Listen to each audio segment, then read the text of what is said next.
world of legendary moments will be captured. So stand up, scream, and make sure the boys feel you. And the only thing else I got to say is, how about them Cowboys? Yeah!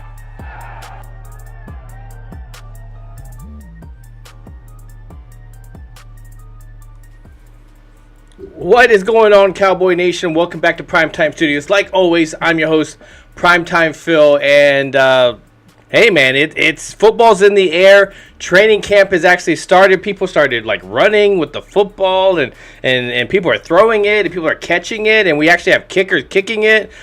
So football's in the air. So without further ado, let me bring in my co-host, of course, GameTime Bryan. GameTime, how's it going, man? Welcome. How have you been since the past week? Well, good evening, everybody, and good evening, Primetime Phil. What's going on, man? It's been a hot week, but the week is over. It's Saturday night. It's our live, and I'm off for a week, so that's always nice, right? It's always nice being off for a week, so ready to talk some Cowboys. We got a lot to talk about. And speaking of doing good. Yeah, and speaking of Cowboy talk, of course, in the house we have Space Cowboy. Welcome from Space Cowboy Media, of course. Welcome, man. I appreciate you coming in. The man right here. No worries, man. You know what? Cowboys football is back. The drought's over, so we got Cowboys content for days until hopefully February. Yeah. Oh, yes. Exactly. Yeah, exactly. Right? Exactly. So I'm excited. Well, here in a little bit, about 10, 15, 20 minutes or so, whenever, we should have Cole's Cowboy coming into the house as well, so we'll make it like a four-panel thing. But until then, the three of us will hold down and start talking about this Cowboy news in different ways, and of course with the chat, bringing it up, whatever direction you guys want to go.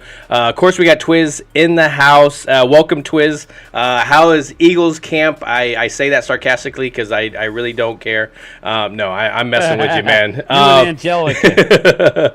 No, well, welcome. I appreciate it, Twiz. But seriously, at least some motions and it's something to get excited about. Of course, we got Glimmerman and Captain Taki's in the house. What's going on, Taki? How you been?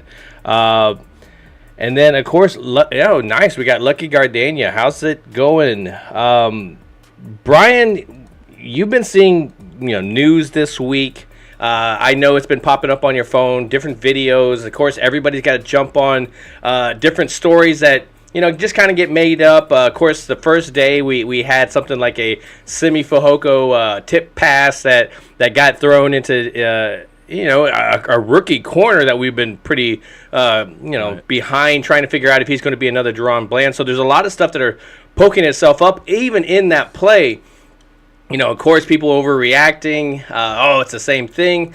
But, I think training camp, do you look anything behind any of that stuff? No, not at all. I mean, I can't believe we've gotten to a point now where we have to explain what happens in a preseason, not even a padded practice. We're talking 7-on-7. They did a little bit of 11-on-11. No pads. Literally his first ball he throws downfield. Now, he did have the one to Simi Fehoko. It went through his hands, people. That there needs to be a stat if that were to happen in the regular season. You look at, we can look back at what happened last year and know that, I don't know, Space, you're the numbers guy. How many of those balls went through the receiver's hands and right into a defender? Now, I'm not making excuses, but that's part of it, right? He did throw one downfield where Nahshon Wright, who let's not forget, Nahshon Wright is a 6'4" corner. It was slightly underthrown. Tolbert, we're gonna get to him. He had like a 2-yard. He was 2 yards up the field. The ball was slightly underthrown. It was his first long pass Brooklyn Joe of training camp. Yeah. And then it was intercepted. Oh, here we go. Come on, stop.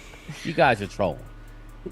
Yeah, I think a lot of people miss that. Like, a lot of these drills are predicated for the defensive back to win, or the wide receiver to win. Excuse me. And sometimes they don't because this was what happened last year. Last year, Diggs was getting shit for like Getting letting, beat, yeah. I think it was Simi He let Simi get past him, and everyone was throwing a bitch fit about it. They're trying to make fun of it. It's like, dude, a lot of these drills are predicated for certain guys to win, and on top of that, it's practice. We're really trying to talk about practice. Also, a lot of the times, again, it depends on the drills you're running. And like you were saying, Brian, with the whole, like, tipped interceptions, it's not really an excuse at all.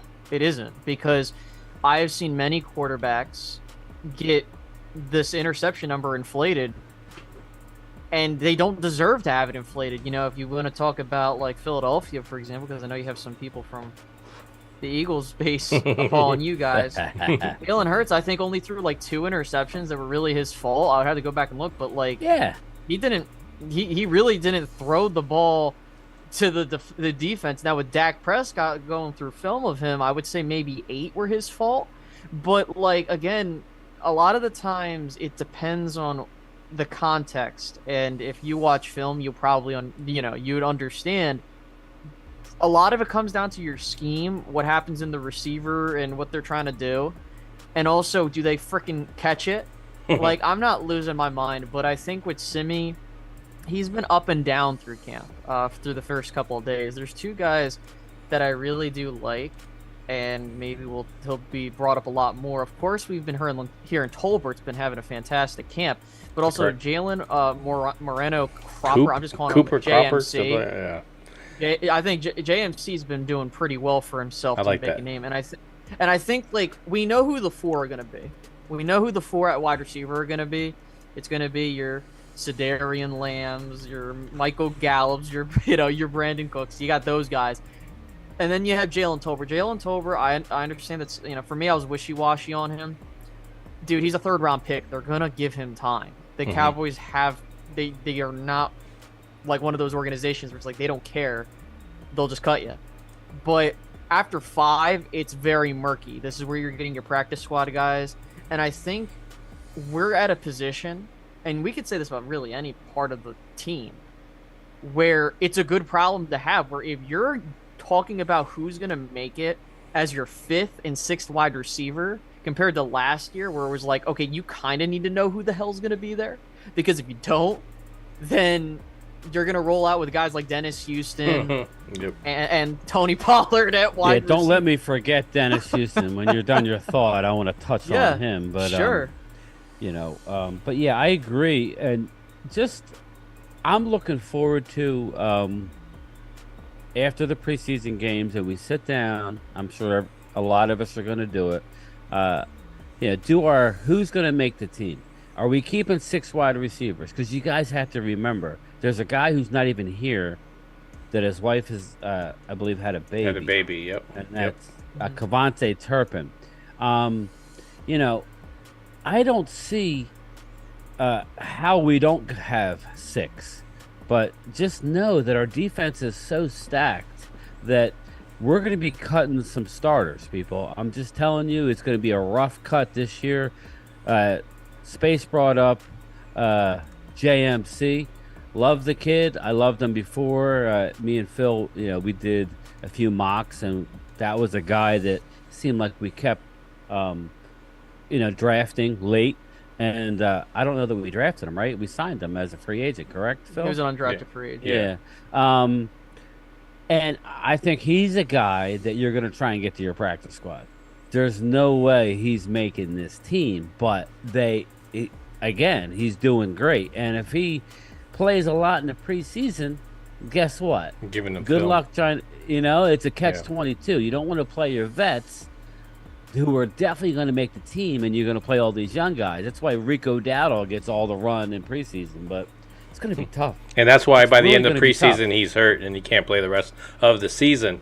When I look at these wide receivers, I get excited, but it's, again, the moves that we talked about right at the end of the offseason. You need a number 2 at wide receiver. I love Gallup, but Gallup is one of those guys that can, disappear, reappear. And, of course, he was coming off that injury. I mean, I don't think people want to give him that. It's kind of like that. As soon as you get the star on the helmet, the injuries kind of go off. As soon as you hit the field, it should be at 100%. And so Gallup coming in with another, with a healthy season now, healthy training camp. Of course, Cook is just tearing it up. I love that whole talk. I love the veteran savvy that's bringing. But this is stuff that we were talking about. I think when we talk about our star players, that's what I want to see. I want to see guys that are teaching these guys. And that includes a guy like Dak Prescott. I mean, and that's where I get a little bit more excited about Mike McCarthy being more in his ear than, for example, Kellen Moore. But when I look at these wide receivers, who is going to teach your star wide receiver? It's definitely not going to be the rookie coming out of any kind of Fresno State or anything like that. It needs to be another wide receiver, and why not a wide receiver that kind of sneaks under the radar and always picks up 1,000 yards in a Brandon Cook? I mean, he's definitely going to be able to teach him, and I like that move. So when I look at this wide receiver core, where I wasn't giving him really that much credit last year, this year I look at him as a top 10 wide receiver core. But yeah, I'm with you guys. Where I thought maybe Simi was going to be that guy that could make that push, especially with the offense. Yeah, and you're hearing names, and so as we go through training camp, I'm just interested to see where this wide receiving core ends. And I think I'm with Bryan when I say that, I think definitely 6 wide receivers is where you're going to be going at, because I don't think Turpin is going to be thought of in that rotation, but you're hoping to see some fly routes with him. So. But yeah, I'm just liking some of the moves. I think that's what I've been wanting to see. I wanted to see some people get some bodies on. One thing I haven't seen through all this stuff though is offensive line work. I really haven't seen a whole lot of that. Have you guys been seeing anything? I mean, yeah, I have. I mean, from what I understand, because Zach Martin is not there, you're seeing guys like T.J. Bass, a young guy that's there. You also have to consider Josh Ball too. He's in the mix as well at the right guard spot. And, they're just kind of rotating out there. They haven't really settled on a guy. Asim Richards was a guy I was trying to see what they would do with him, but he's not getting a lot of work with the ones. It's kind of looks like they're running with TJ Bass, and they're going like, okay, let's see what Josh Ball has. And they're just going through the site. And also Matt Farniak too. Oh, yeah, those are the 3 names I've been hearing. So... I mean, to be honest with you, I did touch up on this in a Twitter space where I was like, to me, it's a blessing in disguise because you get a chance to see who you have at the depth there, because in case someone gets hurt. And I know, I'm not really worried about the Zach Martin situation. I know a lot of people are like, oh, they'll get it done. It's going to be like a Travis Frederick-like situation where he wanted to get a new deal. He didn't show up, and then they gave it to him, I think, towards the first preseason game. Again, I'm not worried about Zach Martin because I know he's good to go. But what I am worried about is, where this is going to lead to some of the other guys. Now, I don't know what the plan is for some of these other dudes. We're hearing that Matt Waletzko, a guy that we were thinking was going to be a left tackle option, he's going to work that at right tackle at this point. That's why I was surprised. Right, so a lot of these players, what I'm hoping that they do is they just take with what they have and just stick with it. Because what I'm worried about is playing musical chairs at the offensive line. And I think with Mike Solari in there as our new O-line coach, I'm curious to see what his philosophy is. We're hearing that we no longer speculating. We're hearing that Tyler Smith is working at left guard. He's going to be the left guard unless Tyron eventually gets hurt. But... That's going to be with no work, right? Our O-line, man, that's the one area on this team. I'll let you finish your thought. But, yeah, man, you brought up the O-line. That's the part that needs to be sorted out. Yeah, I agree. I think that it's going to be important because what I think is also going to help here is the change at offensive coordinator and the philosophy. Because when you look at what Kellen Moore did last year, a lot of his plays were – Air Coryell / long developing pass plays, which requires that offensive line to stay up for a little bit longer. But the problem is that you offensive line wise for pass block win rate, you're like 22nd. Now, the big thing is when you're going to this West Coast type of philosophy, what's going to happen is you're going to get the ball out quicker. You're starting to see that in camp, getting the ball out quicker. You're seeing a lot more of these deep you're starting to see a lot more of these deep passing plays to where you didn't really see that. And I think that is where things are going to be different. And if you're trying to keep an interception total number down, try to make your offense more effective, and really also prevent your quarterback from getting hit a whole lot. Yeah. You want to get the ball out of his hands quicker. So I think that is really going to be the main benefit here for not only just the offensive line, your quarterback individually, it's going to benefit everybody. Yep. Hold on, I gotta go to the chat. Jojo, it's good to see you. I hope you're feeling better. I know you haven't been feeling that great. Hopefully, talking Cowboys football definitely brings that up. One thing I want to point out, and I want to bring up because he can kind of get lost in the background, is Loyal Cowboy brings up the fact that Schoonemaker, I believe, will be used mainly as a blocker. Now, really, I think that's, to me, is the disappointing part going into this, going into any kind of preseason camp.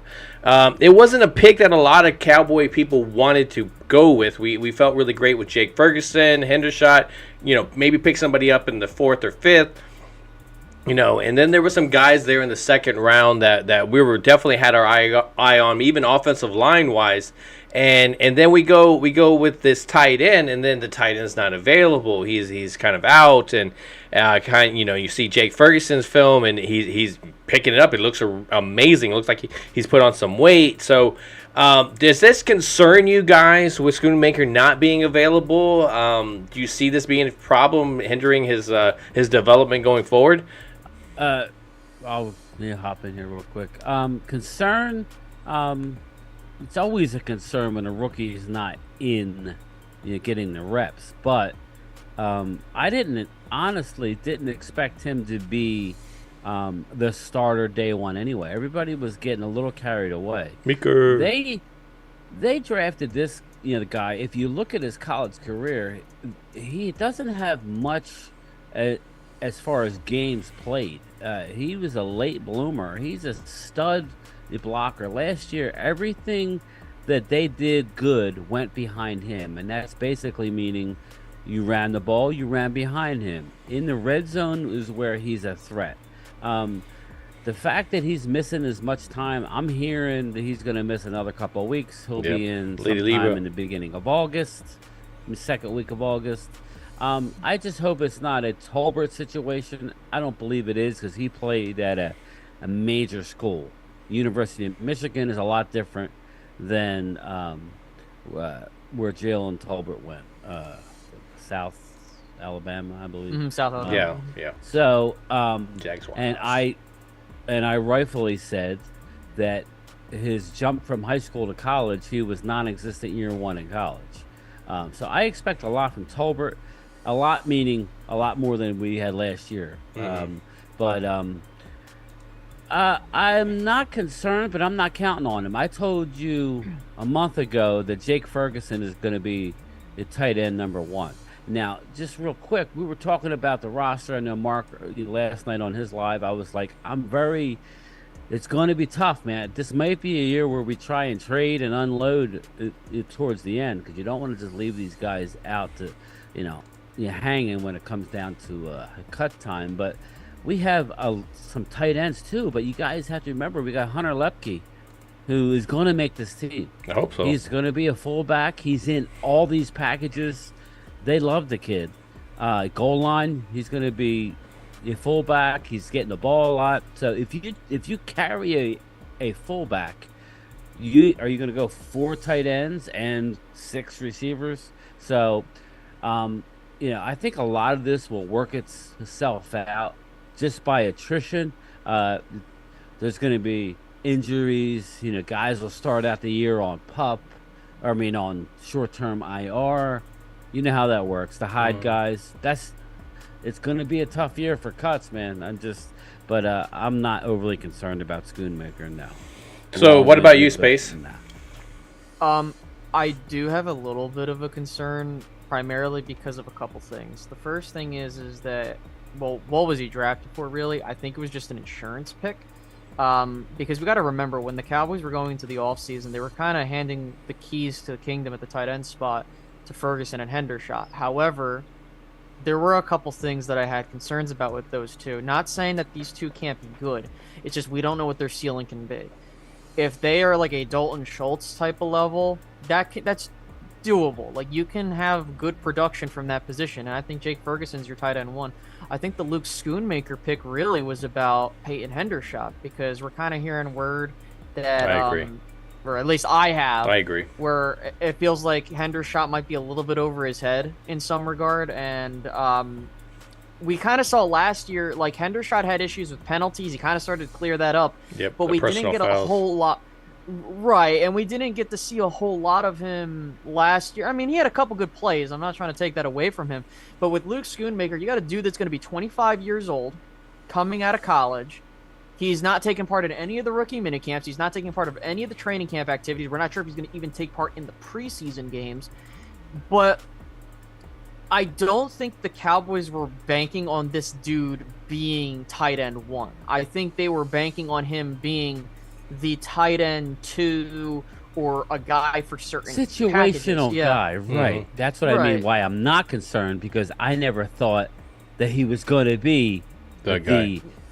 the guy. He's going to be your goal line guy. He's an offensive tackle lined up at the tight. That's what he does great, and he's so big that he's a red zone threat. That's why I say, if he was being expected to help all the way down the field, he's going to be a situational guy. He Right. could be unbelievable at that, but that's why I'm not overly concerned, because we are pretty deep. Yeah. Shout out to Well, McEwen. I heard he's balling out. McEwen's been doing. Here's what I will say to kind of finalize my point. Mhm. The reason why I'm worried is because we're not talking about a dude that was the 4th round pick. We're talking about a day 2 guy that, if you really wanted to get a tight end, there were other guys that I liked over Schoonmaker. Guys like Michael Mayer, Luke Musgrave was an interesting possibility. I like some of the ones that were later. That's the Yeah. ones I liked. Right. And the thing is like, with a Luke Schoonmaker pick, the one thing, and I understand where we're going at, like, yeah, he's going to be using these situational packages, but here's my problem with that. My problem is you don't draft a dude the 2nd round to be a situational guy. I'm expecting my first 3 picks to contribute meaningful some way, somehow. I'm not asking for Luke Schoonmaker to be tight end 1. If he becomes that, great. But what I am asking him to do is to be a legitimate second option at the tight end position. Because if you mean to tell me this dude's going to get redshirted or he's going to be tight end 3, you mean to tell me that you drafted tight end 3? Now, again, it is just 1 year. And I do think that, again, it's Peyton Hendershot insurance, not Jake Ferguson insurance. But I don't have a high ceiling on Schoonmaker either. I think he's, again, like the Blake Jarwin, Dalton Schultz level of tight end, where they'll be good, but they're not going to be like the upper echelon of tight end. But then again, I with the tight end spot, unless you're getting a dude like a Kyle Pitts, a Travis Kelce, you can really churn and burn at that position too, just calling it what it is. So that's my whole thought on this tight end group. Yeah, I mean, I when I look at it, I definitely see he has the potential to me to be a better version of what Jake Ferguson can be. I I can't get behind it yet, because obviously you have to be available. You have to be, I have to see you catch a pass. I have to see you out there for a little bit. So to automatically give him that, I can't, but I do. I think you're right. Hendershot, and Bryan knows this for a fact. I've been on Hendershot. He always had that personal foul during the game. There's always something that gets called back, and so there was always some immaturity there. But I liked, the fire that he kind of just wiry kind of guy. And so I definitely like it. That could be interesting as tight end number 3. If McEwen, if like you guys are saying, if he's balling and he can come in and push it, does Hendershot make that practice squad, or does he make another team because he's kind of in that on the cusp there? So I mean, Hendershot's on the team. You think so? Yeah, absolutely. Oh, he has to be. He's a 2nd round pick. Yeah, he's. No, Was he? Hendershot. Hendershot, I'm sorry. yeah. I thought you were talking No, about- not He's gonna Schoonmaker. be No. on the team. Yeah, you think his issue Schoonmaker is will he's be not there? Yeah. He's So not an messed up. inline blocker. He won't give you any, a very little. So Rolando Rodriguez was saying, "What's up, South Texas? Just joined the chat." He said, "Did Zeke sign with the Pats?" No, he actually left no contract was given, but they're both going to keep contact with each other. So nothing there, but you did see the first movement. Nothing to jump. Sorry to jump in front of you, Brian. I just wanted to bring it up because I had it up there for a while. You know, it's interesting. Chris Johnson in my chat brought up a really good point. He's dealing with the foot issues, and I've always said, you know, I gotta borrow a saying from my guy Burgers and Blitzes: "Hurt guys stay hurt." Now, the thing is that he's young, and we'll see how things go. And shout out to Aisha Morrison in chat. Ooh, Aisha, what's up? But I do think that's something I would be concerned about. You know, it's one thing when a dude gets hurt, like in the middle of his career, but when we're talking about a young dude that's coming into the league, older dude, foot issues now, like, I don't know. I mean, I'll just fingers crossed that things pan out. But again, I'm not saying the dude's like washed. I don't want to have that perception. No. But what I will say is that this is the most important time for a rookie to be here. It's just point blank period. Agree. Brian, there's been some subjects obviously that going into it. The one thing that we didn't jump onto this channel with, and that we had, of course, was Diggs getting his contract. And we're talking about practice, him, of course, sitting out. Not too concerned with that. But what do you think about the contract? Because we haven't been able to talk about this on this channel, and I kind of just wanted to bring it out there. Brian, tell me, what do you think? For him, man. Yeah? I'm happy for Trevon. On the surface, we thought may have been the hardest player to get done. When you really looked into it and you stopped listening to the talking heads, it was the one that probably would have gotten done earliest. I was surprised. Yeah. Well, because he was drafted in the second round. I just think that it makes like a lot of sense. And he didn't hold the Cowboys. And I'm saying that when he walked away with $21.25 million signing bonus. But he didn't hold them to the fire. He didn't have to be the highest paid or set the market. I mean, he's young. Everybody forgets how young this man is, especially at the position. Yeah. So I was very happy that he did what he did. Very happy that obviously the Cowboys. When I say a deal, I mean he's getting both paid. Sides. His base salary this year is only $1 million, $1.5, or no, just like a shade over $1 million. Like that, yeah. So he got a $21.5 million signing bonus. I think it was a $97 million value, $100 million. Yeah, 104. I think Yeah, the contract. Yeah, go ahead, Space. Yeah, so the contract details are that it was a $97 million 5-year extension. Now, the key thing is that this isn't a re-signing. This is an extension. So the reason I bring that up is because what happens is they tack it on. Right, they tack it on. So that's why I'm a big preacher of get deals done in the third or fourth year, because then what happens is you can extend that. So like you're not having a cap hit in that 5 years. So the cap hit is now $5.8 million this year. But here's the interesting part, and the full value can be 104.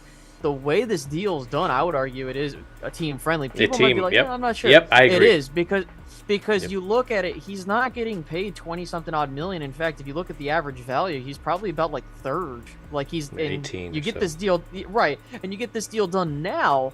You don't have to touch him until 2028. So you have a $16 million cap hit next year. Here's the interesting thing is the Cowboys do have an out in the contract after 2024.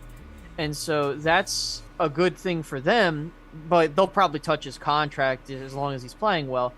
And then it's a $14 million cap hit, and then that's when you start getting into the 20s there.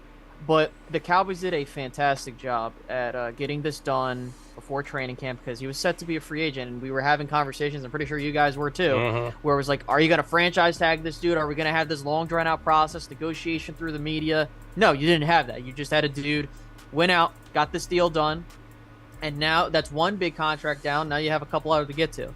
And we'll see if they do get to those guys. But they, with Lamb, with I know Martin's on there, but Martin has one more year. But That's it my is question. important, That's my yeah. next question for you, Space. Like, what do you think is going to happen with the Martin contract? I mean, you talked about you kind of think it's going to fall under the line of the Travis Frederick, where you get maybe one game into the preseason, kind of let them rest up, maybe for the training camp, kind of like a premeditated thing. Kind of like hey, your ankle is kind of not doing well, and let's put you on the injury reserve, and you think it's a strategic thing like that? This whole thing that's being drawn out. No, it's because the problem is the age is a factor, right? Zach Martin's 34, and the problem is the Cowboys don't know how much longer Zach Martin can be Zach Martin, and so he's looking for an average value of around 20 mil. Now, what's interesting is that he does have these 2 years on his deal, plus, he's going to get a 24. Well, not a void. He's going to have a $24 million cap hit next year. I got you. And the reason why that's important is because I still think it's imperative you get the deal done regardless, because if you don't, you're going to have to deal with that cap hit, but also you can't spread out the money as much. Yeah. So I think that it's in the Cowboys' best interest to get this done, and I think it's just a semantics thing. He had a comment today about, we're not going to give him money because of Micah. That's a lie. It's just you don't want to give him money because of his age, and you don't want to be dealing with the guy where he's like, you don't want to deal with a Tyron Smith situation. I think that's also part of it too, is they don't want to get caught with that like they did with Tyron this go around. So yeah, what was those comments? I just saw where Jerry Jones made comments. Just elaborate on that, Space. What was that about? I mean, I worked all day. Yeah, he was talking with the media today at training camp. I'm looking for the quote exactly, but he said that I can bring it up, but yeah, we gotta save money for the Possums. That's exactly. So the Lion, basically. Yeah, well, I'm on Pro Football Talk, and all I'm looking at is a headline. There's going to be an odd man out, and to me, I thought Diggs was going to be that guy, and that's why, on the video that I had, go ahead. I got it. It's not about precedent. It's about facts. We need that money to pay Parsons. We need the money to pay the players that we got to pay in the future, and that's a fact. Now, that's the thing is, I do agree with his sentiment there, but the problem is that, again, this isn't a situation where Martin is going into the final year of his contract where you can do this whatever. We're dealing with a dude that's going to have a massive cap hit next year, and you have another massive cap hit in Dak Prescott that's coming up too. So regardless of your feelings on those players, the Cowboys have to get these deals done, because if you're trying to re-sign Lamb, Parsons, and all those other guys, you need to open up the cap space that way. That's the problem. Yeah, and that's what I was telling Mark, if he's still watching. He wanted to, he was congratulating Cowboy for getting, Trevon done, and I was pleasant. I keep saying I was pleasantly surprised that they got a deal done. He's got a little war. He's got a little war going on with Mark. But he has a lot. Space just lined it out. It's not if I deliver somebody's mail, don't reward me and say great job. I'm getting paid to do my job. Yeah, do my job. Yep. Catboy, your job, okay, is to be the contract guy. Oh, here we go. We got many guys. You need to do Dak's. I don't know that Dak's deal is going to get redone, but it needs to be. What's up, Sugar Because Daddy? we're going to need some money. Yeah. Zach Martin. You got a CD. Yeah, let Cole jump in there. So we're talking, Cole. We're talking about if you haven't been able to tell already, Cole. We're talking about we're talking about Zach's contract and whether you think it's going to get done, whether you think it's going to get dragged out. What's your thought on the process? I'm not really worried about it. I learned not to stress about certain things, especially with Zach Martin. Common sense is especially with all those Eagle fans you like to poke. Yeah, but did you see Jerry's comments? I seen it and I heard it, and I'm like, I just basically looked at it and laughed because I'm like, I'm looking at everybody freak out on Twitter, and I'm like, guys, come on, man. We know how this guy is, and I blame myself because I brought it on. I was bragging on how Jerry Jones was so quiet in the offseason. And then Mark finally does this anoint the Cowboy. And the stuff that he said is something that didn't even have to be said. Yeah. He didn't even have to say nothing. So, volunteering. You love when they volunteer that information. But Space, lined out. It has to be done, Coles. It has to be done. And I say that because there's a lot of guys up next year. Like the amount of guys, and I'm not Tyler Biotish is a good one, I think. When you look at the offensive line, that are going to be up next year. Yeah. So we need to stretch. Put in these voidable years. That's why I know we're going to stretch up. That's why I know we're going to restructure his contract. That's why I'm not worried about it. There is not one person in this room that hates Cowboy more than this dude right here. Okay? I had a burner account for this dude until Elon banned me. Okay? So, listen. I do believe, whatever the case may be, cool, you got your job done, but I'm not going to celebrate and get complacent because you got one damn deal done. Yeah. You got a lot more work to do. You got a lot of work. That's all I was saying. Right. It's a different offseason. I got to give them that. This is what's interesting. I'm going to highlight this point. I'm not sure if anybody's been following this under the radar, but the Cowboys have been making a lot of analytics hires specifically. Yeah. But here's why. Specifically from some of the smartest organizations in all of sports, and I'm not just saying that just to pump these guys up. No. They hired a guy from the Tampa Bay Rays, and for those that don't understand how analytics also work, again, and it's not just like Moneyball. How to call plays, when to go for it, all that other stuff. Right. It's about how do you pay guys, when do you pay guys, how can you navigate the market, how do you build a team? That's the other part of analytics that people miss. Now, what's interesting is that this is the first go-around where, aside from Zach Martin's crap that happened, realistically, the Zach Martin situation started because his representation went to the media. Typically, it's the front office that goes to the media and says stuff. Yep, that's true. I need to give it at least a season or two more to see how this team operates in terms of giving new contracts out and stuff like that, because if we get into next year and they pay everybody and everybody's happy, that's great. And don't let anybody fool you. You can't pay everybody. You have to do it a certain way. I just don't want people to make it seem, because thanks to Chris Johnson for reminding me, you got Terrence Steele you got to get done. You got Tyler Biotish to make a decision on. You also have to make a decision on, well, not really make a decision. You know what the decision is going to be. Lamb, Parsons, you name it. My main thing is that the proactiveness is kind of starting to come into the picture with this organization. We're finally getting an organization that's semi-competent, but doing it just 1 year doesn't cut it for me. Nope. I need to see multiple times. Yeah, even a blind squirrel could find a nut, right? So, Cole, I'm going to jump in and kind of bring you into this as we're talking about training camp. We're bringing up different subjects. We talked about the tight end. We talked about the wide receivers. We haven't jumped too much about the running back side. Something I would like to talk about and stretch into here. Seeing some of these guys, I think I was one of those guys that wasn't jumping too much on the Robert Jones bandwagon.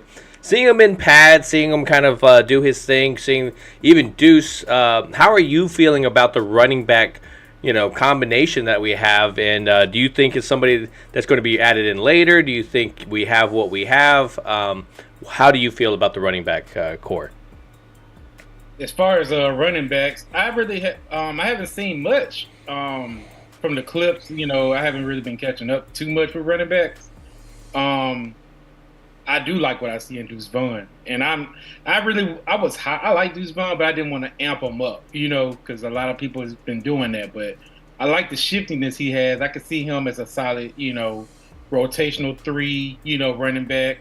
Malik Davis, I'm high on being the 2, but I still need to see how this scheme gonna work with the running back rooms. I know we're not replacing Zeke's numbers, which I like. I'd rather run it back by committee, keep fresh legs, but I'm more concerned as far as pass block. That's a big role that Zeke had. So my concern is who's going to step up. I know we got Schoonmaker, but we'll see how he goes with his foot injury. But his foot injury is plantar fasciitis, but I just want to see how the run game and the pass game goes as far as blocking. So, Space, how are you feeling? Do you feel that Robert Jones is a guy that we can, rely on into that rotation?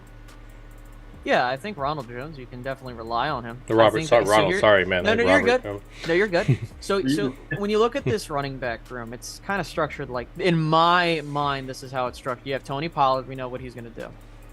Then you have Ronald Jones, maybe Hunter Lipke for short-term yardage. And then you get into, because people talk about Malik Davis, Rico Dowdle, and Deuce Vaughn. In my personal view, and I've said this on my channel, and people can go back and look at it, I do firmly believe that Rico Dowdle and Malik Davis are pretty much the same player. I argue that Rico Dowdle is a more talented player than Malik Davis. The only reason that Rico Dowdle never made the team was because he got hurt so many damn times to where you can't, yeah. Yep. But that's not an insult to Malik Davis whatsoever. I think Malik Davis is a fine running back, but the key thing is, in Mike McCarthy's offenses, especially when you stretch back to Green Bay, he had a Swiss Army knife of running backs to go to. You had that somewhat bell cow guy, or the guy you're going to give most of the load to, and an Eddie Lacy. You also had, I think, Starks too. He was like you put him, plug him in, whatever the hell. And a lot of people keep telling me, "Oh, Space, Zeke's production last year, you can't negate that." I'm not, but here's the thing: a lot of them were from the one, and you know what you can do? You can do like how Philadelphia's been doing. You can do a QB sneak. You can do a fullback dive. You can also just hand off and just get it. Like, I'm not trying to diminish and try to get on Zeke, but what I'm just trying to say is there are ways that we can do things, right? But at the same time, if I'm Deuce Vaughn, the one thing is what's the future for this guy, right? Like, he has to really show out, because when you kind of look at the depth chart, I think Ronald Jones is going to be your barometer for how they feel about everybody else. If they're saying Ronald Jones is doing well, right, and they view him as this power back as he was in Tampa Bay, and he still has a little bit. And again, you're not paying the dude a whole lot, right? No. You're in a situation to where it's like, well, now you have to decide if you're going to keep Hunter Lipke now. You need to decide amongst those three dudes. You're not going to carry 5 running backs, including a fullback. Agree? So, exactly. So for me, I think if I'm looking at it for what it is, they might just keep Deuce Vaughn, and they might say, Malik, we love you, but I think Deuce can do things here. But that's really the conversation, is what's between those three, or really between what happens with Ronald Jones, because I think that's where we're going to decide everything else. So before I jump over to GameTime, I got Jack in here with the $2 super chat. Love the big stream, Primetime and GameTime. I appreciate it, Jack. He's coming in on his football name and not his other name, like in the beginning. But GameTime, how are you feeling about the running back? The back combination of things that we have there. Whether you think that it's a talented group or you think that it's an up and coming group. I like what we got. I don't think it's settled yet. I don't know if Ronald Jones makes his team. I keep hearing whispers, and I don't know what to make of it. If everybody's linked to the Cowboys, everybody is linked to the Cowboys. But I keep hearing, I heard it again yesterday, that Cordero Patterson to the Cowboys. Yep. And I'm like, man, that would be great. It really would fit well, just because what Space just said when he said Swiss Army knife. I'm like, wow, okay. I'm hearing that he could be dealt to the Cowboys. I don't know that Ronald Jones makes the team. I don't know who our short yardage back is, but this all goes back into Hunter Lipke, which he's going to make the team. He's getting the ball. I mean, everything that I've heard, everything is surrounding this guy. So somebody's not making a team. Is it going to be Malik Davis? Is it going to be Ronald Jones? Are we going to, if we trade for somebody? I don't know. I think we have I think for what we're going to do, I think we're good, but it's still unsettled. We can't sit here and say we're confident of what we got. Yeah. We got a guy coming back from a bad injury to his foot in the playoffs. He's not going to be, and I don't want him to be, a bell cow guy. We're going to go with a rotation. Deuce Vaughn, like Cole's stated, is the real deal. But at the same time, I keep hearing everybody say he's going to be Tony Pollard's backup. No, he's not. See, that's what I think. Third down guy. He's that's going to be a change of pace guy. I don't think he's going to be a backup. I think you're right there where he's a rotation guy, but he's also a guy that what and I'm going to bring it up, but, we saw what happened to this team when Tony kind of went out. He kind of stumbled a little bit, didn't have that running back to throw to, didn't have that running back that could, stretch the defense. I mean, that's what you had Zeke for, with the more power. And Ronald Jones coming in here, I wasn't on board a whole lot. I mean, you do have a guy that's been to 2 Super Bowls and definitely doesn't have a whole lot of wear on the tires. So I do like the fact that he is coming from winning football. And when you watch him run, I mean, he's definitely good at seeing the holes and kind of, does a really great job at zone running. And I think that's what you're going to get more into here, especially if you're drawing.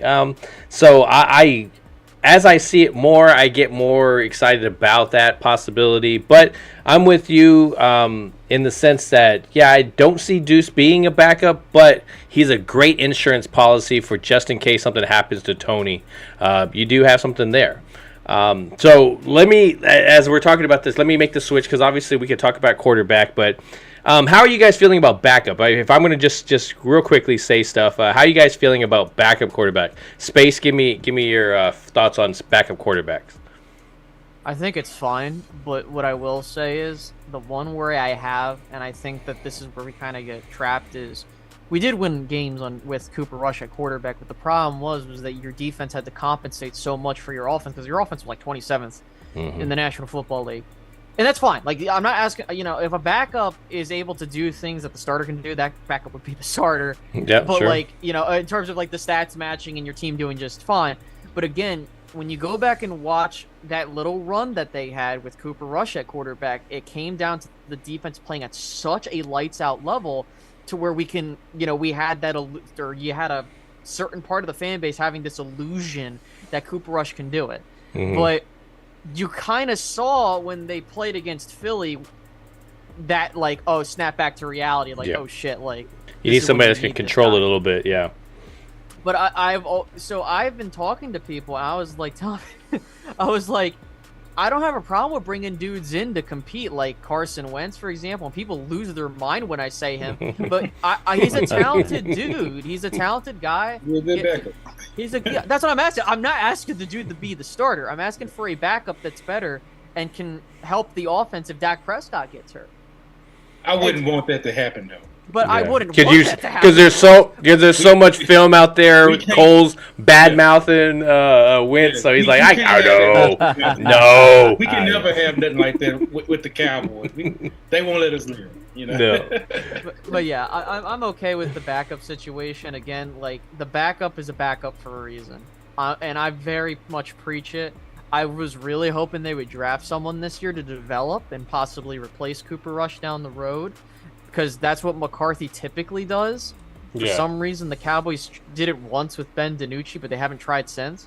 So, we'll see. DiNucci. Cole, how are you feeling? And, of course, I don't expect huge conversations with the backup. We got Rush and Greer. How are you feeling? Do you at least feel good about having a guy that can win some games? Yeah, I'm comfortable with the guys that we have, surprisingly, because, we always worried, and, with Dak, coming off injury for the past couple of years, who's going to step up? We need somebody that's going to be able to still, get it going. But from seeing how Cooper Rush was able to manage things, I can even say Will Greer, with him being in the system, even though it's a new system, but he kind of knows the way of the team, knows the players. I feel comfortable with those guys, at least, holding things down, especially with our defense. So, yeah, I don't really have no problem, How are you feeling game time? Do you like it? Would you rather bring up somebody that can teach Dak some stuff, some competition, or you're good right now? I think we're good, man. I think we're going to keep 3. Everybody keeps saying 2. I just don't think this coaching staff is going to keep 2. I think Will Greer is going to push. I actually like Will Greer. Greer will. Like Will. He has a little more mobility. Right now, and he will really he takes shots downfield, which I always. He's got that gunslinger mentality. He's going to throw some turnovers. Got carried away with Cooper Rush. Yeah, he threw that pick. Yeah, he'll do that. Get that Brett Favre in him. But I mean, it's that dare to be great. But he offers something that Cooper doesn't. Now Cooper looks steady and he can get the job done like he did. Hey, listen, Eagle fans in the chat. with 5 games to go, 5 minutes to go in a game in Philly, and Cooper Rush was down 3 points, so he didn't do that bad. Yeah. So, but hey, if CD gets that catch that he threw, like that throw was kind of off. If CD catch that ball, he taking it to the house. He has a problem coming back to it though. I want to see him come back to the ball some. But I love it. It's hard to say this amazing professional that catches the ball in poetic poems is for I'm telling him he needs to come back to the ball. But whatever. So. One thing I want to switch over to, which we all get excited about, is what this defense is going to look like going into the season. I think I love the front. Of course, Parsons putting on some weight, going more towards the end position. You got some guys that are going to push for that rotational time. Williams, I'm expecting big things from him, but I want to start with the secondary. Of course, Diggs get his contract. To me, definitely worth it. I think I'm with you guys. Definitely a team-friendly type of deal. How are you feeling about the rest? Are you're seeing Gilmore, of course, doing his thing, bringing his leadership, kind of having his battle like he did throughout their career with Cooks. Are you still happy about the signings? What are you guys looking at in the sense of this defensive back crowd? Game Time, I'm going to start with you this time, though. So I'm going to put the pressure on you. How are you feeling about the defensive back? Bring up a guy. Somebody else can bring up another guy. But, defensive backs, talk. So you want me to bring up one guy? Bring up a guy. Bring up 2 guys who, I'm going to bring up. I'm going to take a guy, to make it easier on them. Not that they need it. Okay. I'm going to go with Deron Bland. Okay. For no other reason than he walked out of practice today in the exact same outfit that Gilmore came out with. Gilmore is already rubbing off on this boy. I like it. So, he's going to start in the slot. It's weird because it's one of those situations now where he came out of nowhere, right? And he had 5 interceptions in 10 games as a rookie. Really, you stepped on the scene, and everybody knows who he is. Is he going to take a step back? I hope not. Because we're saying to ourselves, well, we got Trevon, we got Stephon. They're both pretty much locked down. They're good. Where are you going to go? Yeah. Where are you going to go? You're going to go tight end on our linebackers. You're going to go on our slot, which is Deron Bland. So he needs to keep up that. But, man, he's following Stephon Gilmore. He's in his shadow, and that's not a bad thing to do, man. I really love what I'm seeing out of this. And I'm not going to say the guy's name. I'll wait for somebody else to say it. But there's a young guy on this team. Kind of reminds you. I'm very excited about. But so anyway, that's I'll what I'm at. go ahead, Cole. Tell me who's the other guy? I'll say it because that's my guy, Eric Scott. Yep. That's my guy. I know him. I know his people. I teed him up for you, nice and high. Yeah, I'm trying to get him. I tried to get an interview with him this before camp started. But, he was busy and everything. He actually played football with my cousin down at Southern Miss. So nice. I'm about to get him because I know his folks. I'm like, hey, we need to talk. But, yeah, look out for him, man. I'm excited. I'm not being biased. The dude, he a baller. Had the first pick of the camp. Exactly. You know what I'm saying? Look, that ain't no fluke. That dude is physical. He is a physical corner. Yeah, I love that. The story. Since you him and brought Tober it had up. a little thing going on, but hey, that was just a Tober moment, man. Did you hear the story, Coles, about him? Did you hear the story regarding why he fell in the draft and all? What happened was Dan Quinn. A shout out to Dan Quinn. He finds these guys years before they're actually drafted. And we'll get to another guy. Don't let me forget Land on defense. But anyway, they knew that he is a 4-4 guy. Yeah. They went and worked him out privately at his college. He went to the same college as Nate Newton.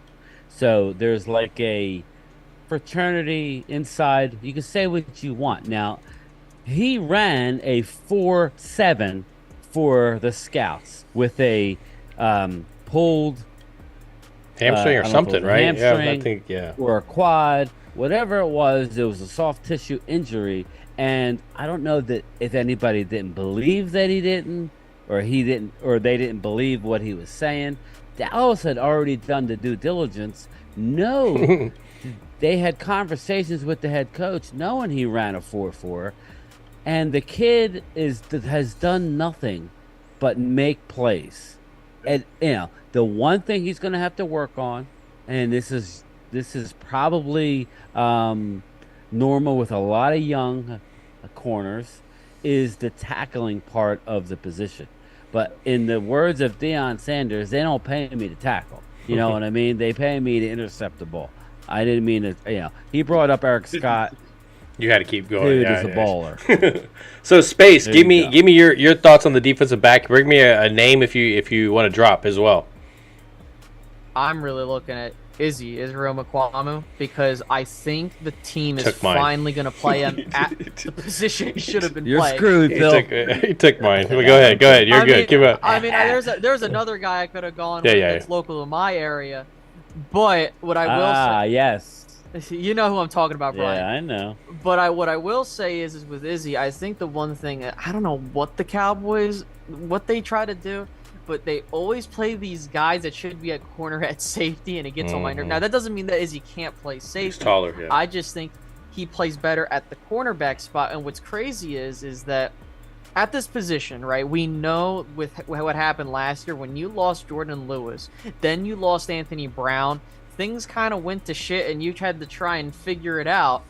And you kind of got a glimpse of what the Cowboys could look to do down the road. Because we got to remember that Jordan Lewis, while he's not there, he's on the final year of his contract. Then you have to figure out, okay, with these other dudes, these young guys, we talked about Nashawn, right? Then you got Burnt Man Toast, Kelvin Joseph.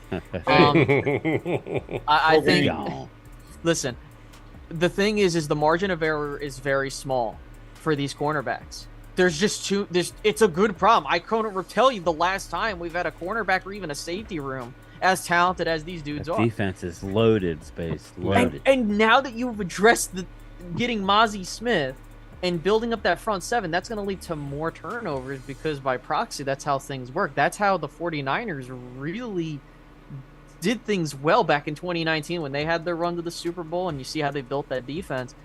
That is what I'm more... And I keep forgetting that Stephon Gilmore is on this team, which is crazy. And I think that there's people that have the judgment of a guy's getting older or whatever. You're not asking the dude to be your main corner. You're asking him to be your number two. Yeah. That's it.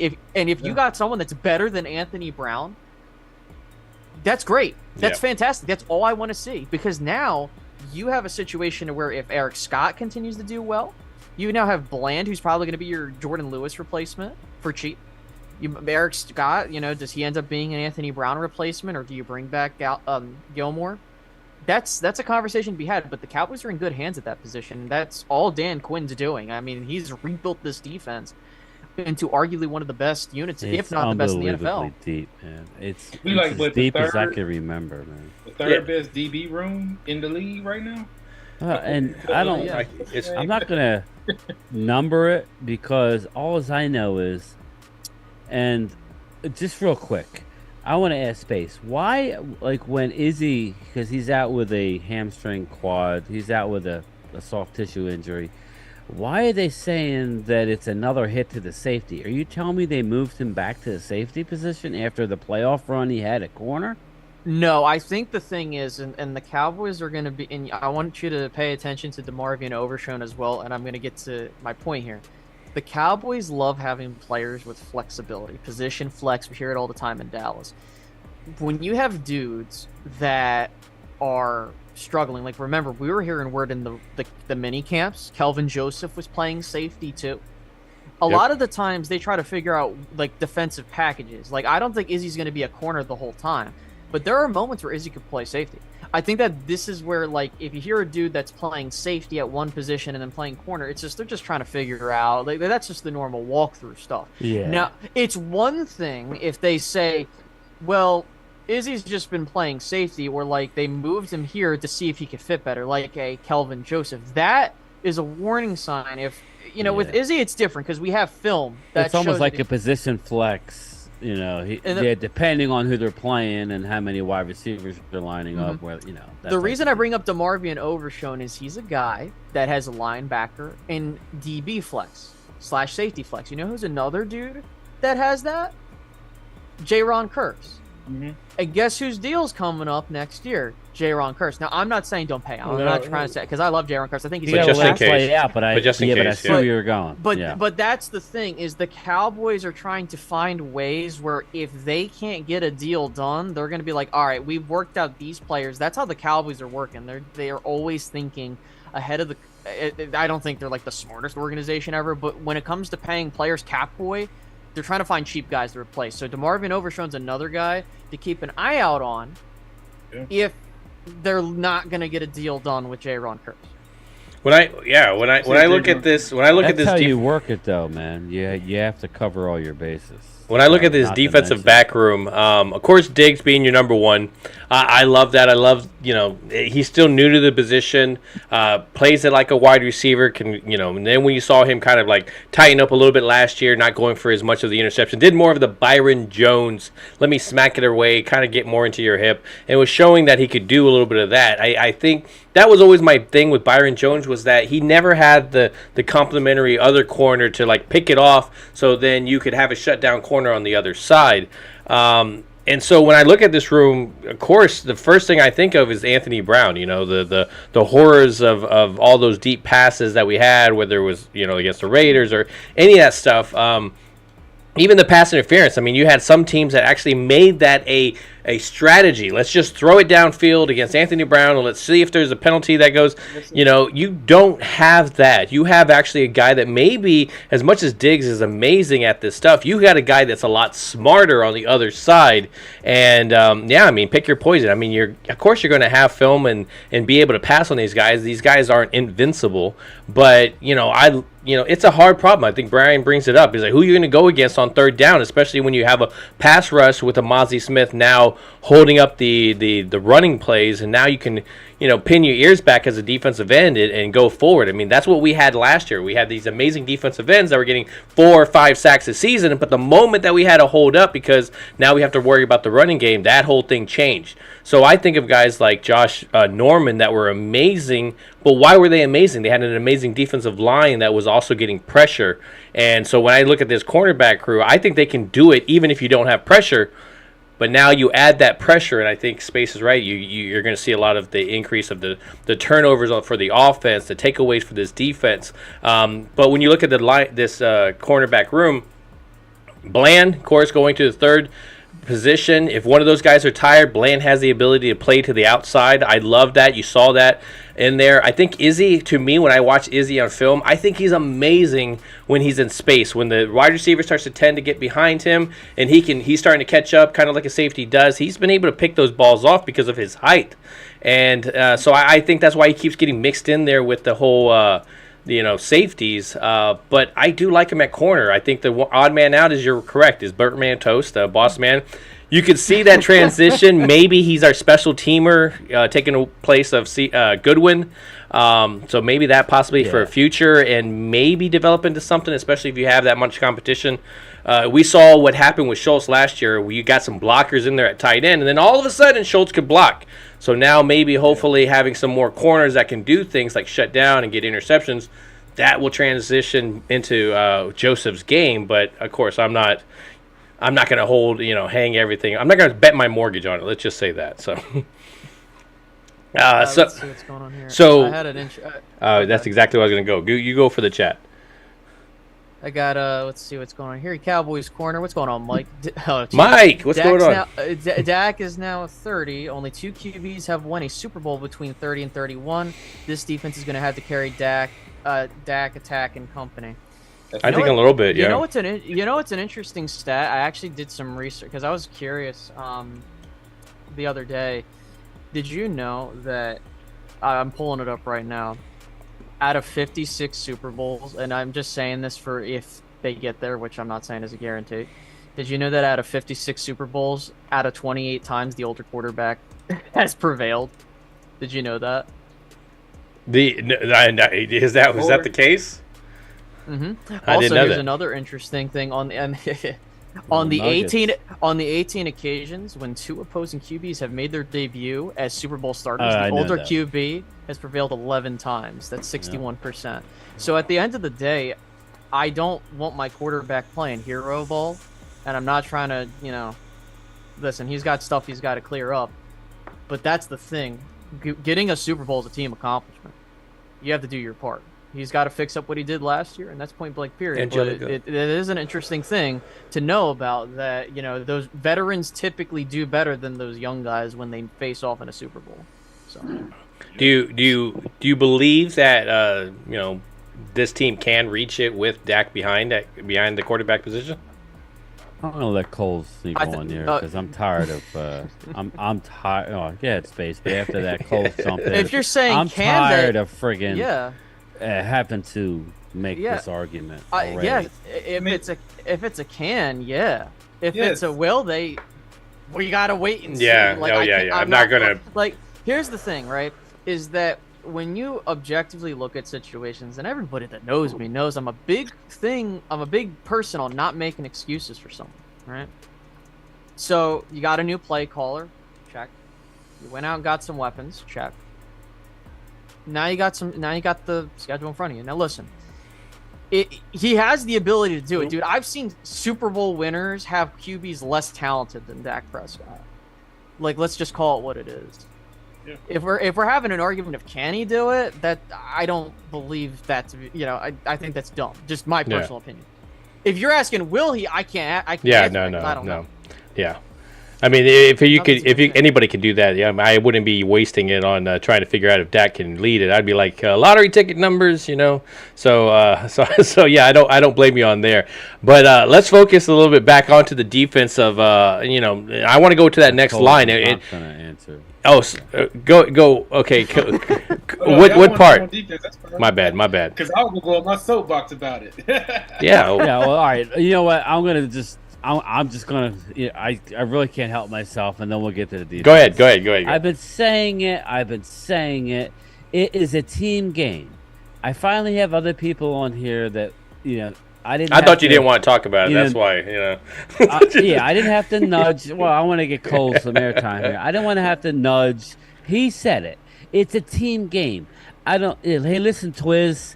It's no surprise that Jalen Hurts had all the success last year because they gave him an awesome team around him.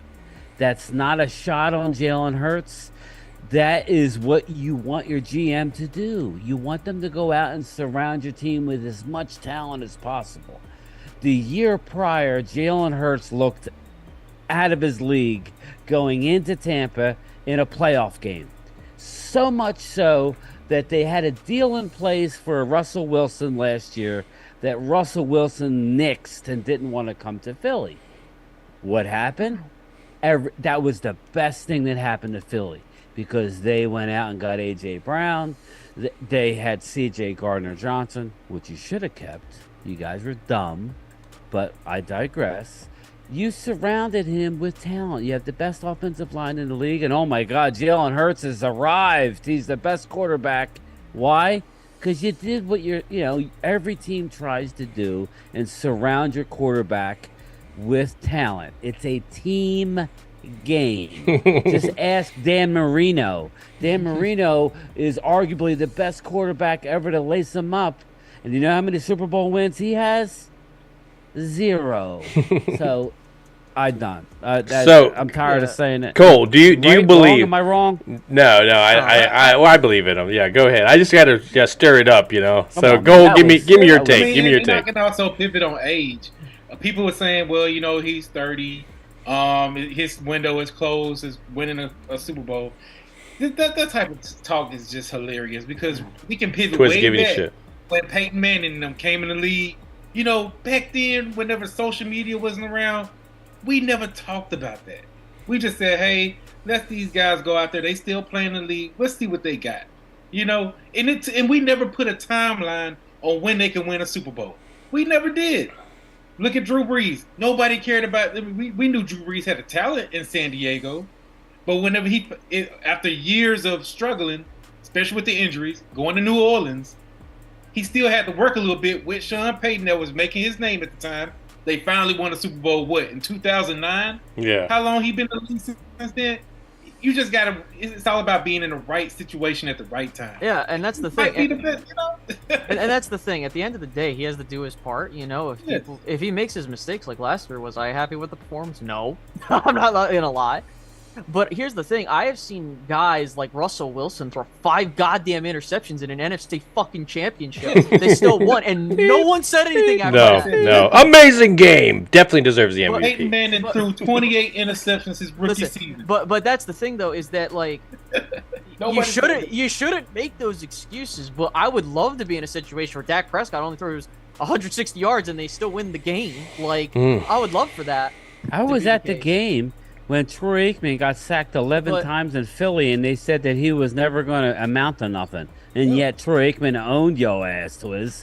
It's a team game. And it wasn't just Troy Aikman, because we can look back and go, well, he had a great offensive line. He had Charles Haley. He had Deion Sanders. Yeah, they're amazing. Things...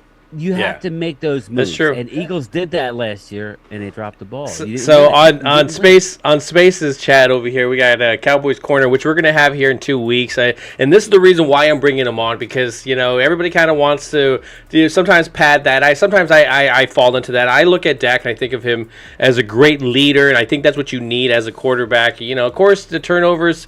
Hey, man, there's some stuff I really want to see it cleaned up, and I'm hoping with the offensive, options being taken out of the wide receiver position, you're going to see some improvement there. I mean, you're going to get your tip passes, and I think you put those situations is who you put out there. I think I like the core going out there now compared to last year. But Cowboys Corner says, but the QB has to do his part, and that last game wasn't the team. And he's been rough. He's been rough on Dak, and I definitely I like it because we have some of those guys that, they put more on him, and it's rightfully so. I mean, when you look at Dak and the kind of the money that he's demanding within this salary cap, and most of the time you give it to those guys that, the game is on the line, he can take it down and he can score. Now, when I look back at some of his stuff, he's been able to take it down at the last moment to score. It's just the problem is he's never had that defense to kind of hold them at the very end. And so I think that's where Bryan's saying. I mean, we need the complementary team, but it has more to do than just with Dak. But I do like his leadership. I like what he says in the locker room. I like it a little bit better than Tony, because I thought when Tony would lose games, you kind of saw it more like they kind of brushed it off. Where Dak will talk a little about it a little bit more. He doesn't get into the blame game. I would like to see a little bit more of that. So, but let's Cole. Like, are you when you think about Dak and you've seen his body of work, whether his rookie year he's kind of like fluctuated, and I think that has to do with the people that has been surrounding him. Do you see that his body of work as a quarterback has improved, or do you think that it's kind of just been a plateau and it just kind of went straight and it's never really improved? I say it improved. Is you talking about as far as like how he carries his decision making, whether it's any of that stuff as a quarterback, or like what you itself think that a quarterback should be? Do you think that he lives up to those standards? Has he improved in those qualities? Yeah, he has the qualities of a leader. We see how the team, surrounds him with love and respect. Going out, out here in Atlanta, working out. Everybody's on board because they believe in him. One thing that I do want Dak Prescott to do, and this is the biggest criticism I have on him, I need him to stop being too nice. I need him to, I need him to kind of be an asshole sometimes. Yep. Everybody likes you, but I need you to have one of them moments that Peyton Manning had with Jeff Saturday, bruh. You know what I'm saying? Yeah, I remember that. You know what I'm saying?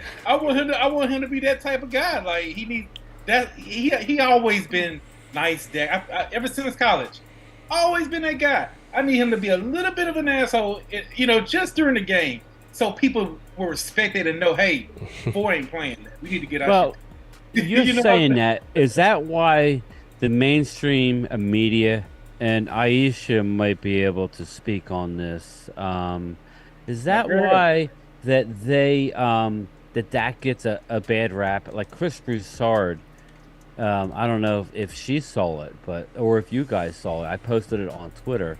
What he said about Dak, he basically said Dak could win a Super Bowl this year and wouldn't be considered elite. Why is that? Because is he a company guy, and is that where you're going to, Coles? That you think he needs to be more?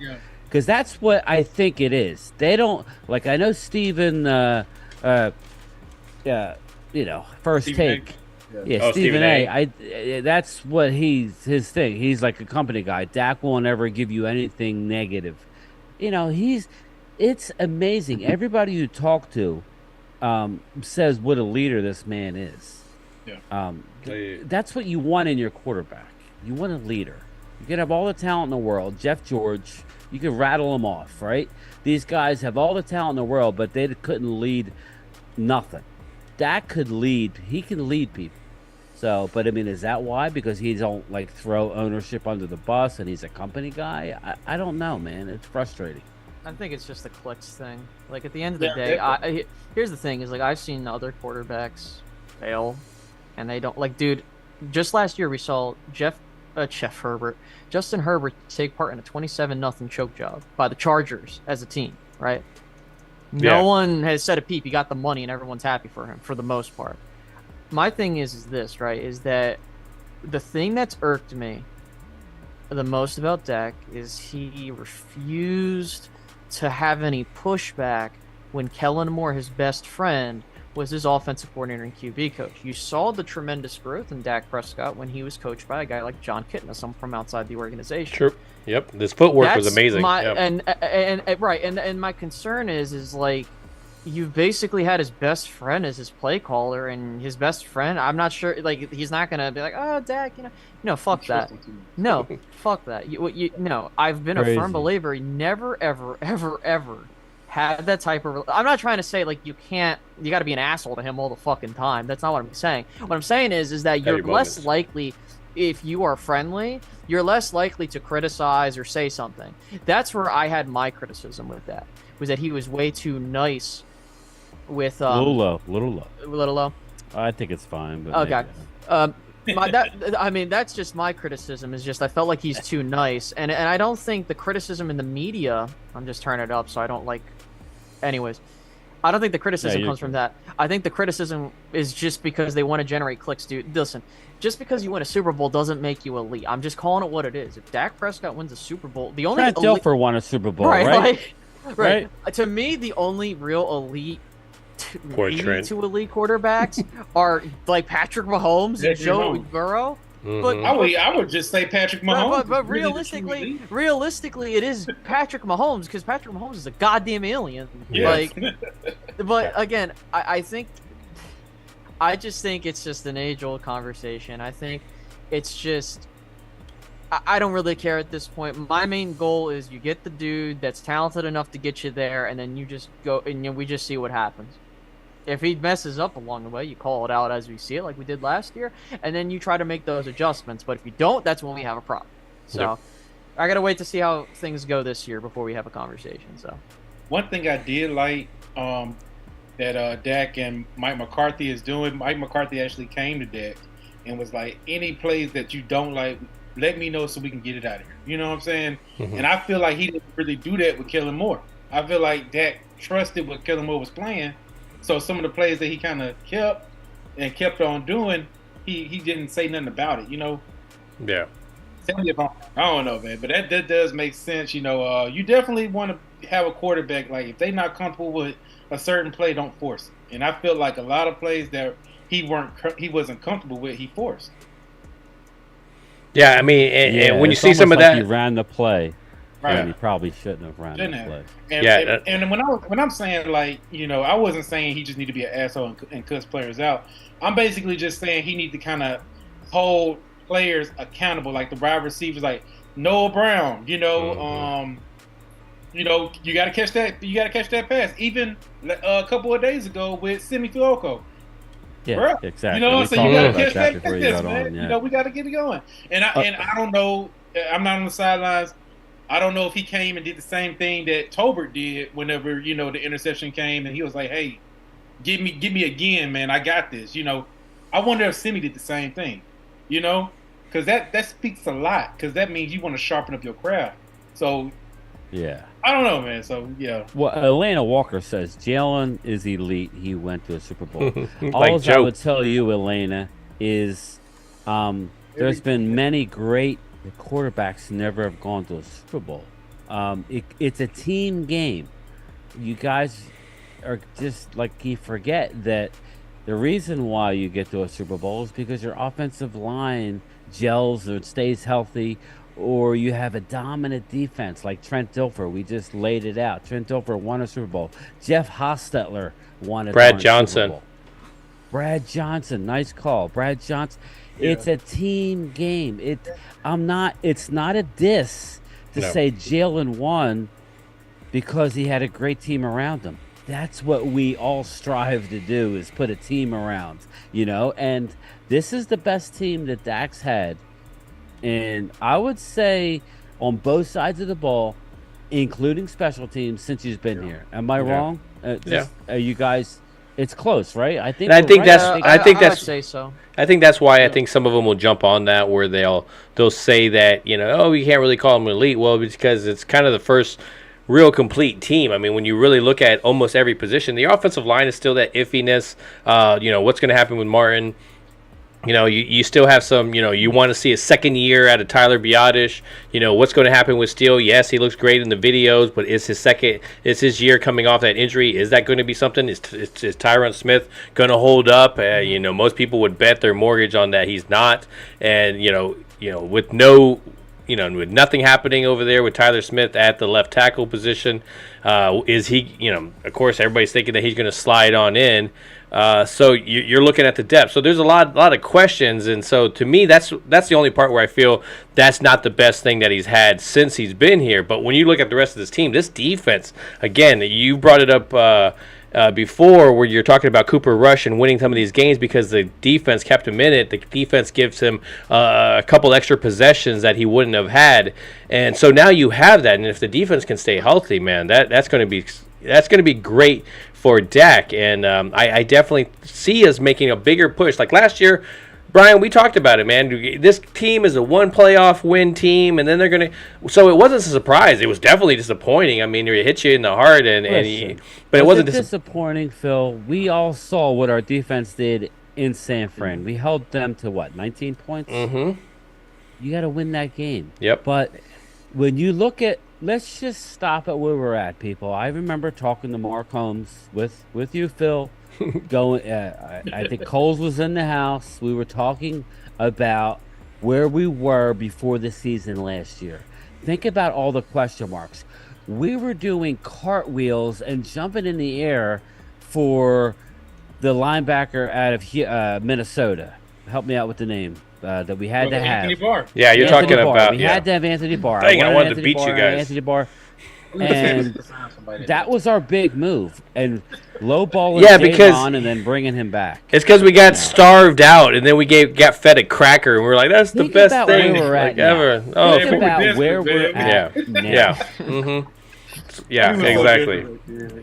It's like night and day from last year to this year. Like last year, I ain't gonna lie, my expectations were so low, very low. It's never low to me because I'm such a fan, and they actually.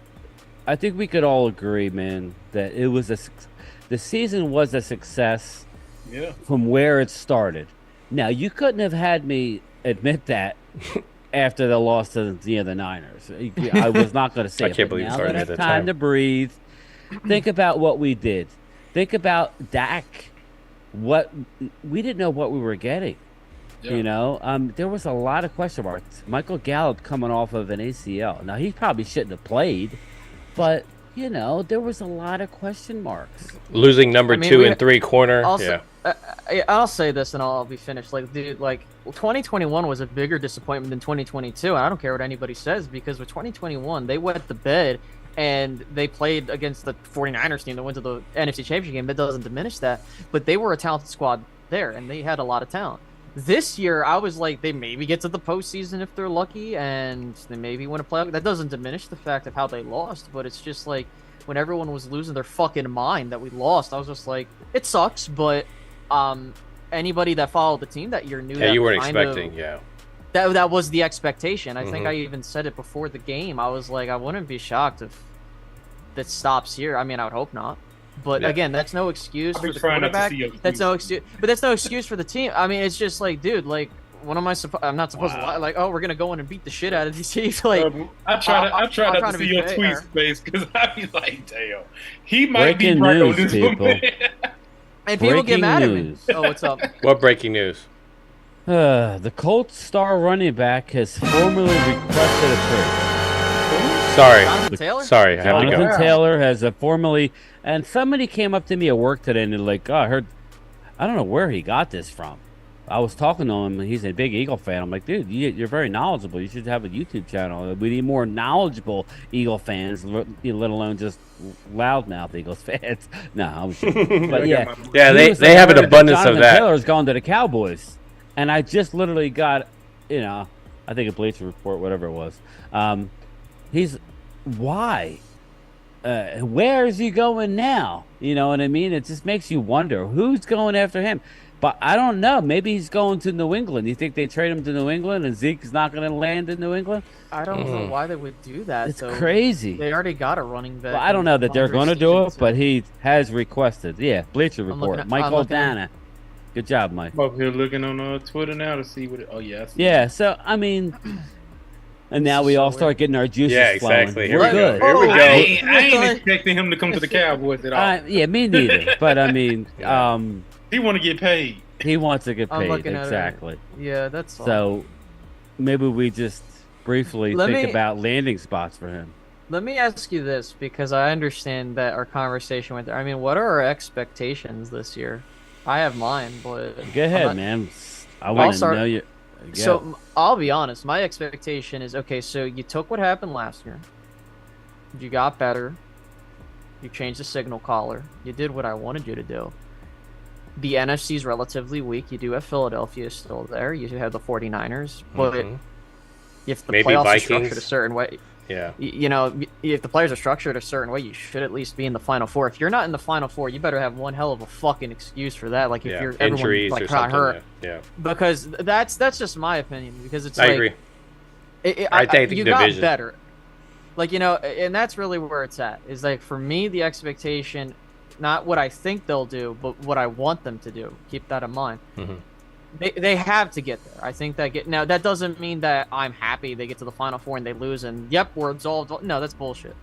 But I think that's where I'm looking at it. I mean, when you look at every piece of information, that's the expectation. If they don't reach it, we're having some issues. Like, there has to be a legitimate problem for how. Like, it better be one hell of a fucking reason. That's just my opinion. Yeah. Cole, that's how I'm going into the season with a fall on. Yeah, Cole. How about you? What do you think about with the season? What's your expectation? What you think is going to happen, kind of thing? I think that we have the potential to at least make it to a championship game. It shouldn't really be. I'm with Space. It shouldn't be no excuse at this point, only because of how weak the NFC is. And yeah, we could have some, surprise teams that we're not really looking at pop out and have, maybe their schedule might be a little bit easier and they on fire, and they good. Like the Seahawks or the Bears, you never know, but with us having the talent on our team, we should be able to make it to the Final Four. I agree. Game time, you want to go? You want me to go?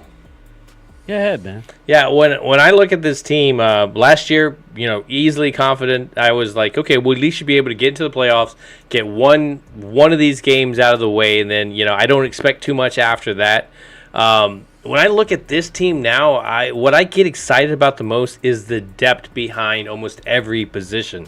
When you talk about any type of championship team, it's all about the depth, whether it's in the playoffs, whether it's a key game that comes down, whether you have home field advantage later on in the playoffs, something, a backup guy is going to come through, and I love a lot of these guys that are coming at it. I mean, you look at the defensive end positions, there's definitely some good backups there, even the linebackers, safeties, the corners, a lot of defense right there. I mean, we talked about the wide receiver, and if you have a young group that's coming up and is able to put a whole season underneath them, you don't know what you're going to get from these tight ends and everything.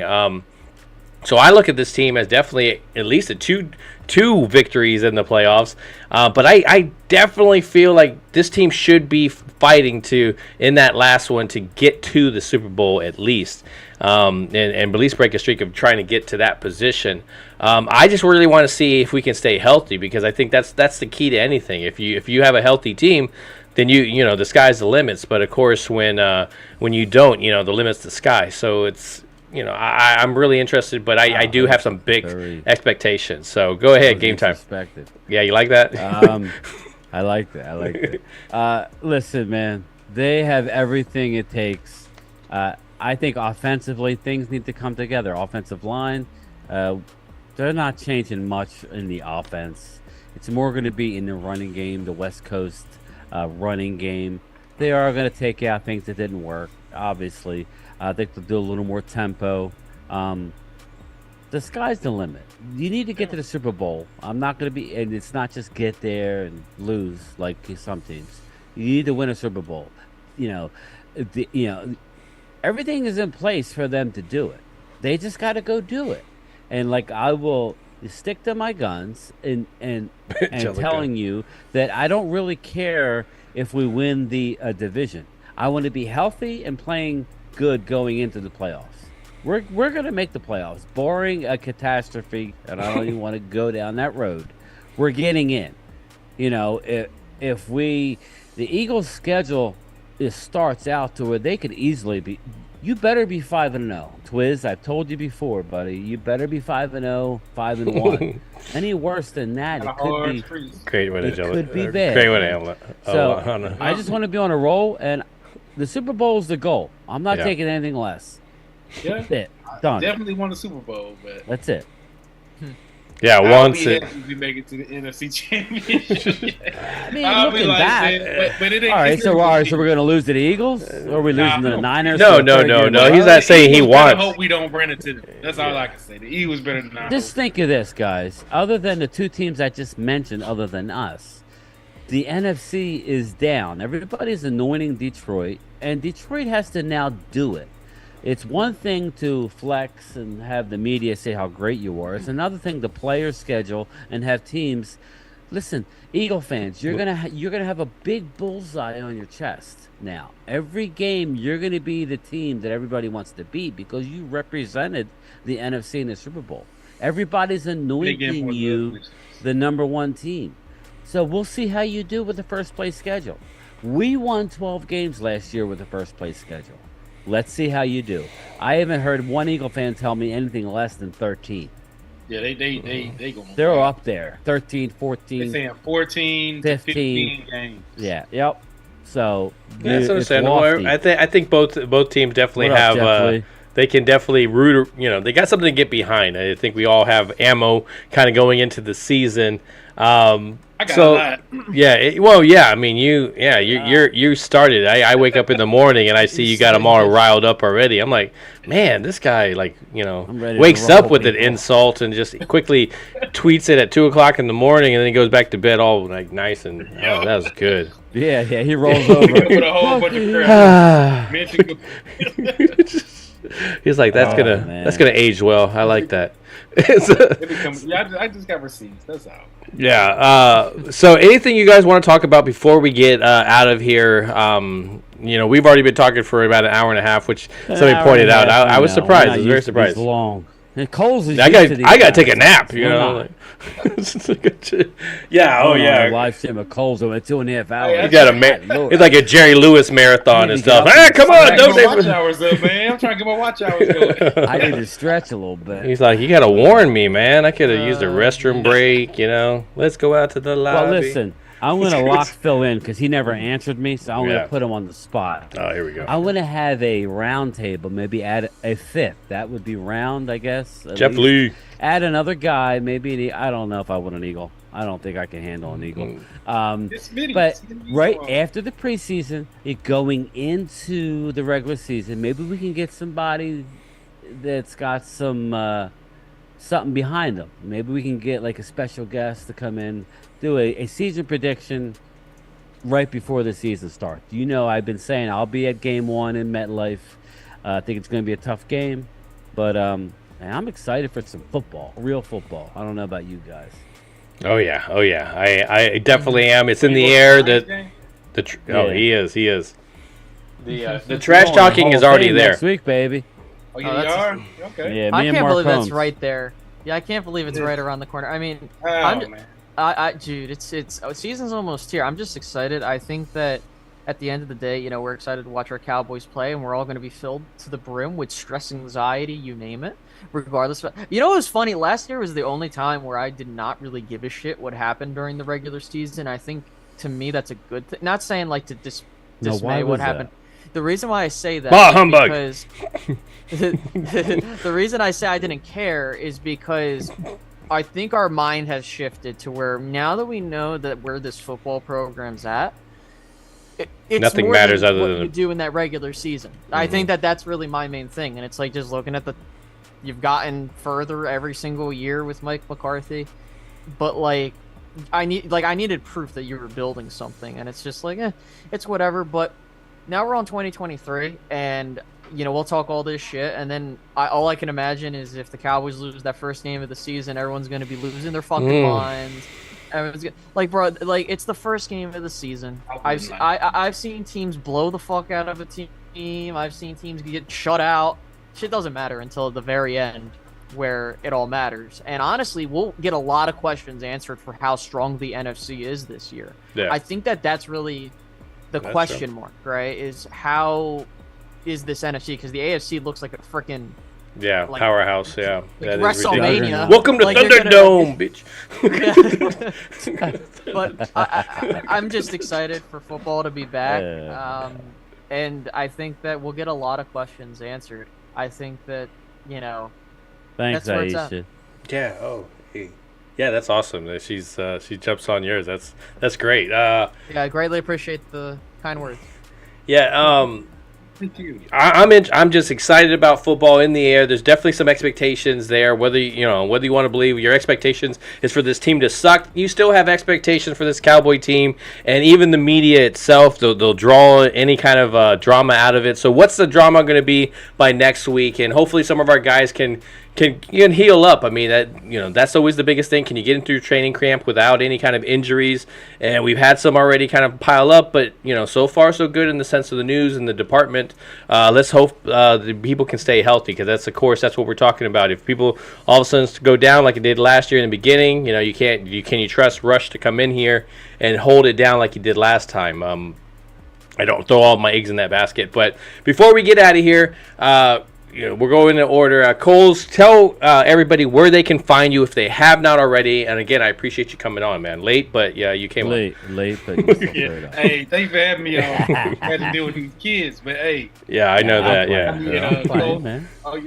Coles Cowboys, both YouTube and Twitter, just Coles Cowboys. Yeah. I'm going ahead and crank up some live streams. Yeah, just wherever the riots are happening with Eagle fans, you'll see Cole there in the center. There's Cole's. Yeah, that's where he's at. Yeah. So, hey, I'm trying to find real winners. Yeah, let's burn this mother to the ground. Application for the ad revenue. Yeah. Shout out to them for giving me algorithms. So, Space, let people know where they can find you if they have not already. Pretty easy. You can follow me at Space Cowboy Media on YouTube as well as Twitter. Just keeping it real. Just, my job is not to lie to people and just be like, "Oh, guys, we're going all the way." I ain't gonna do that. I don't want to listen to somebody. Listen. If you're expecting that, you're not getting that. I love you. We have fun. We have fun over there. And if you guys again haven't checked it out, Space Cowboy Media. So, yeah, and ours, of course, you got on YouTube, GameTime Bryan. You can find him also on Twitter. Primetime Phil, I go into Primetime Studios also in the Twitter area. But I appreciate everybody coming on. I think the biggest thing is we're going to keep going with the pairs. Next week, I'm not sure who the pair is. We might just go us as a pair. But the next following week, of course, in the Hall of Fame, so we got to work that out. We'll probably figure that out then. But the next following week, I got Joe from Cowboys Blog coming through. I got Mike from Cowboys Corner as well to give us more. Mike's lighting me up. Yeah, man. He's thinking it was a big disappointment. Hey, listen, man. I like their point of view. It really kind of makes you think. You can't just at the time, Mike. It's not all just sunshines and rainbows. We had nobody. Yeah. Yeah.